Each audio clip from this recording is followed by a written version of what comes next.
Iran पर USA के attack की हकीकत, आइए देखते हैं। रविवार सुबह अमेरिका ने ईरान के 3 परमाणु ठिकानों पर हमले की जानकारी दी। अमेरिकी राष्ट्रपति डोनाल्ड ट्रंप ने बताया कि अमेरिका ने ईरान के फोर्दो, नतांज और इस्फहान में मौजूद न्यूक्लियर साइट्स पर हमला किया है। इसके बाद इसराइल के प्रधानमंत्री बिन्यामिन नेतन्याहू ने इस हमले की तारीफ की। उनका लहजा एक विजेता की तरह था। नेतन्याहू ने पिछले 15 सालों में अमेरिका और उसके सहयोगियों को ये समझाने में लगाए थे कि केवल सैन्य कार्रवाई, यानी सिर्फ अमेरिकी गोला बारूद ही ईरान के परमाणु हथियार कार्यक्रम को नेस्तनाबूद कर सकती है। ट्रंप के फैसले को इतिहास बदलने वाला साहसिक फैसला बताते हुए नेतन्याहू ने उन्हें बधाई दी। लेकिन उन्हें बधाई देते हुए वो चाहें तो खुद को भी बधाई दे सकते हैं।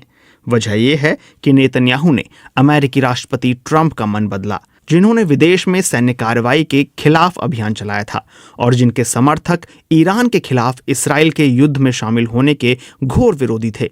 ये भी ध्यान दिया जाना चाहिए कि अमेरिका की अपनी खुफिया एजेंसियां इसराइल के इस आकलन के साथ सहमत नहीं थीं कि ईरान जल्दी परमाणु हथियार बनाने की कोशिश कर सकता है।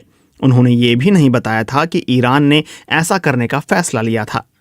इस पूरे संघर्ष के दौरान, जो करीब 10 दिन पहले शुरू हुआ था, इस्राएली सरकार और सेना ने बार बार कहा कि इसराइल के पास ईरान से निपटने की क्षमता है। लेकिन ये कोई छिपी हुई बात नहीं थी कि सिर्फ अमेरिका के पास ही ईरान की परमाणु क्षमताओं के आसपास की मजबूत सुरक्षा से निपटने वाले हथियार हैं, खासतौर पर फोर्दो में, जो एक पहाड़ के अंदर बनाया गया है।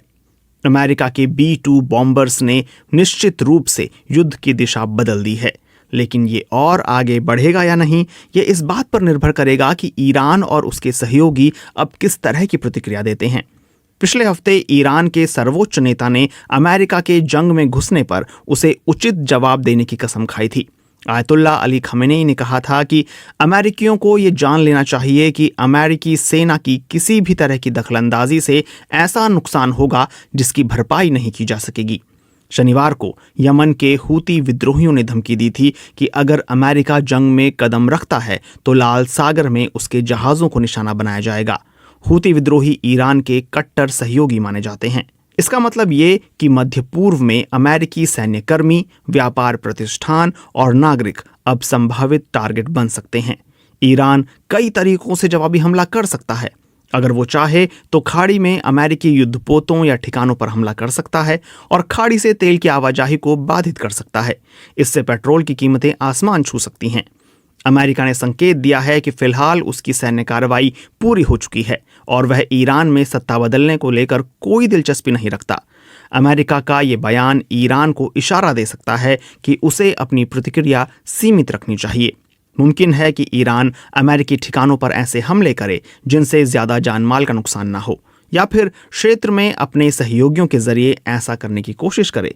2020 में जब ट्रंप ने ईरानी रेवोल्यूशनरी गार्ड के नेता कासिम सुलेमानी की हत्या का आदेश दिया था, तब भी ईरान ने ऐसा ही रास्ता चुना था। अब अमेरिका के ताज़ा हमलों के बाद मध्य पूर्व का पूरा इलाका सांस रोके देख रहा है कि अमेरिका के ईरान पर हमले क्या इस संघर्ष के अंत की शुरुआत है या फिर ये युद्ध के और भी खतरनाक दौर की शुरुआत बन सकती है।